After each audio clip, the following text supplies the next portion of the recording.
Baik, Assalamualaikum warahmatullahi wabarakatuh. Saya Rin Wulandari dengan NIM 2105124237 dari kelas 2021A dari Prodi Pendidikan Bahasa dan Sastra Indonesia. Nah, kali ini saya akan menyelesaikan tugas literasi digital yang diampu oleh Bapak Zulhafiz dengan judul Etika Dunia Digital. Nah, sebelum masuk ke pembahasan, saya mau nanya dulu nih ke teman-teman, apa sih etika dan digital itu? Nah, apa sih etika itu? Jadi, etika adalah berkaitan dengan sikap dan perilaku atau tata krama, sedangkan digital berkaitan dengan sistem dan perangkatnya. Maka dapat kita simpulkan bahwa etika digital bisa dimaknai sebagai tata krama dalam memanfaatkan sistem digital untuk berbagai keperluan dan kepentingan. Nah, ada beberapa hal yang harus kita perhatikan dalam dunia digital. Salah satunya yaitu etika berbahasa. Komunikasi merupakan bagian yang tidak bisa terpisahkan dari kehidupan kita. Komunikasi yang disampaikan tentunya harus memiliki pesan. Salah satu indikator pesan yang berkualitas itu adalah dengan mengedepankan nilai-nilai kesantunan dalam berbahasa. Nah, kenapa perlu kesantunan berbahasa? Kesantunan berbahasa adalah yang memperlihatkan kesadaran akan martabat seseorang dalam berbahasa, baik saat menggunakan bahasa lisan maupun bahasa tulis. Nah, berikut dapat kita lihat beberapa perilaku yang sering dilakukan oleh netizen, seperti memaki, mengucapkan kata kotor, hingga merendahkan diri lawan bicara. Hal ini dikarenakan oleh para netizen atau pengguna internet yang kurang bijak.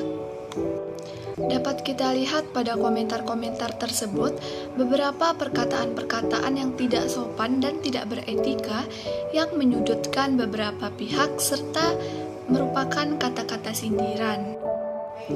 Nah, selain etika berbahasa, desain juga berpengaruh dalam penggunaan media digital atau informasi digital seperti teks, gambar, dan poster.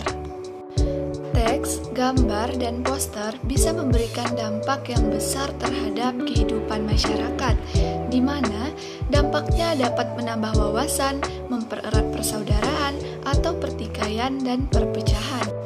Nah, seperti yang dapat kita lihat pada artikel berikut, media sosial bisa memperkuat persatuan, bisa juga memicu perseteruan. Media sosial seperti pisau bermata dua. Teknologi ini bisa memperkuat konektivitas sekaligus bisa memecah belah masyarakat. Nah, artikel yang kedua, media sosial membawa keuntungan dan mendorong konflik. Media sosial tidak hanya mengubah cara berinteraksi satu sama lain, tetapi juga membawa inovasi dalam dunia bisnis. Namun, di sisi lain, banyak mendorong terjadi konflik di tengah masyarakat dan bangsa. Artikel yang ketiga, etika digital diperlukan dalam menggunakan media sosial. Artinya, di sini diperlukan kecerdasan kita untuk menggunakan media sosial sehingga tidak memberikan dampak buruk bagi kita maupun orang lain. Yang pertama itu ada teks. Beberapa hal yang harus diperhatikan dalam hal ini. Yang pertama itu ada jenis tulisan, penggunaan ejaan dan tanda baca, ketepatan diksi, cara menyingkat, penggunaan simbol, teknik penulisan, dan kesantunan berbahasa. Semua hal-hal tersebut diperlukan untuk menghindari kesalahpahaman di antara penulis satu dan yang lainnya. Dapat dilihat pada artikel yang telah saya lampirkan bahwa ada 5 status di media sosial berujung pidana. Nah, salah satunya seperti yang telah saya tampilkan di gambar, bukan membawa Polres Mamuju, tapi ada penggunaan gambar tempat kejadian yang digaris polisi dan gadis disekap. Sebagian orang yang tidak membaca tuntas selalu melaporkan ke kami dan kami juga kaget dengan informasi adanya mutilasi itu. Imbuh Kapolres Mamuju AKBP Muhammad Rifai terhadap berita yang disebarkan oleh salah satu orang ke media sosial. Ini merupakan bagian yang secara etika perlu diperhatikan, bahwa kata-kata yang dimunculkan dapat memprovokasi pihak lain. Nah, yang kedua itu ada gambar. Beberapa hal yang perlu kita perhatikan sebelum mengupload gambar di jejaring digital. Yang pertama, bahwa gambar itu memberikan informasi yang bermakna. Yang kedua, hindari hal-hal yang dapat menimbulkan kontroversi atau adu domba bisa disebabkan oleh pengeditan. Nah, yang ketiga, jelas kepemilikan gambar dan tidak mengambil milik orang lain. Selanjutnya itu ada poster. Hal-hal yang perlu diperhatikan di sini, yang pertama, relevan dengan kebutuhan. Yang kedua, hindari hal-hal yang dapat menimbulkan kontroversi atau adu domba. Yang ketiga, jelas kepemilikan gambar. Yang keempat, keterbacaan. Yang kelima itu sebaiknya berbasis riset dan sumber yang jelas.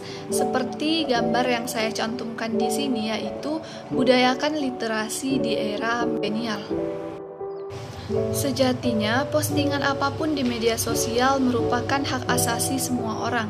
Namun, ada baiknya jangan memposting sembarangan karena kita tidak tahu apakah postingan kita yang sembarangan itu akan membuat orang lain tersakiti atau menyinggung perasaan orang lain. Nah, sekian materi yang dapat saya sampaikan. Semoga bermanfaat dan dapat berguna di kehidupan sehari-hari. Apabila ada kesalahan, mohon dimaafkan. Billahi taufiq wal hidayah. Wassalamualaikum warahmatullahi wabarakatuh. Dadah.